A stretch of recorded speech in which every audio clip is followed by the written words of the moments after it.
Have you ever wondered if dragons, those magnificent, fire-breathing creatures from our favorite stories, could have actually been real? For centuries, people all over the world have told tales of giant, scaly beasts.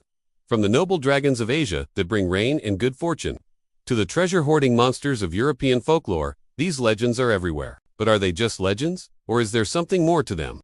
Let's dive into the ancient evidence and see what we can uncover. First, let's look at the fossil record. We've all seen dinosaur skeletons in museums. Could our ancestors have stumbled upon these same fossils thousands of years ago? Imagine finding a massive skull, bigger than a horse, with long, sharp teeth. Without modern science, you might not think dinosaur, you might think dragon. The Pterosaurs, for example, a dinosaur found in the Gobi Desert, has a beak and a bony frill that could easily be mistaken for the features of a mythical griffin or dragon. It's a compelling idea that ancient peoples were the world's first paleontologists, interpreting these giant bones through the lens of myth and magic. But it's not just about bones. What about the incredible similarities in dragon stories from cultures that had no contact with each other? From China to Mesoamerica, from Europe to Australia, tales of giant, serpent-like creatures are shockingly consistent. How is that possible? Some researchers suggest this comes from a shared, primal human fear. Think about our ancient ancestors on the savannah. What were their main predators? Big cats, giant snakes, and large birds of prey. Now, mash those three animals together in your mind. A creature with the body of a snake, the legs of a lion, and the wings of an eagle. Sound familiar? It sounds a lot like a dragon. This theory suggests that dragons are a neurological archetype, a monster cooked up by our own brains to represent our deepest, most ancient fears.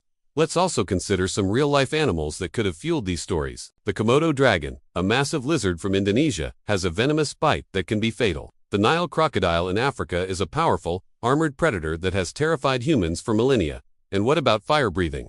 While no animal breathes actual fire, the bombardier beetle can shoot a spray of boiling hot chemicals from its abdomen. Could exaggerated accounts of these real-life wonders have morphed over time into the fantastical stories we know today?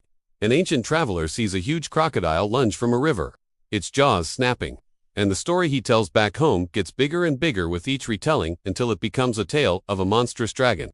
Now, let's travel back to ancient texts and art. Dragons are everywhere. We see them on Babylonian gates, carved into Viking longships, and painted on delicate Chinese silk. The famous historian Herodotus wrote about winged serpents in ancient Arabia. Marco Polo describes seeing giant serpents in China, what we now believe were likely crocodiles. Even the Bible mentions creatures like the Leviathan, a massive sea monster. While these accounts aren't scientific proof, they show that for thousands of years, people genuinely believed these creatures existed. They weren't just writing fantasy. They were documenting what they considered to be a real part of their world, a dangerous beast to be respected and feared. So, were dragons real? In the sense of a giant, winged, fire-breathing reptile, the evidence just isn't there. We've never found a fossil of a true dragon. But in another, more fascinating way, dragons are very real. They are real in our shared history, in our art, and in our psychology. They represent our attempts to explain the unexplainable, from dinosaur bones to our own innate fears. They are a powerful symbol that connects us to our ancient past. The idea of the dragon wasn't born from a single source, but woven together from fossil discoveries, encounters with real animals, and the very fabric of the human imagination. What do you think? Were dragons just dinosaurs? Or is there another explanation we're missing? Let me know your theories in the comments below. Thanks for watching, and if you enjoyed this journey into the past, don't forget to like and subscribe for more adventures into the world of myths and mysteries.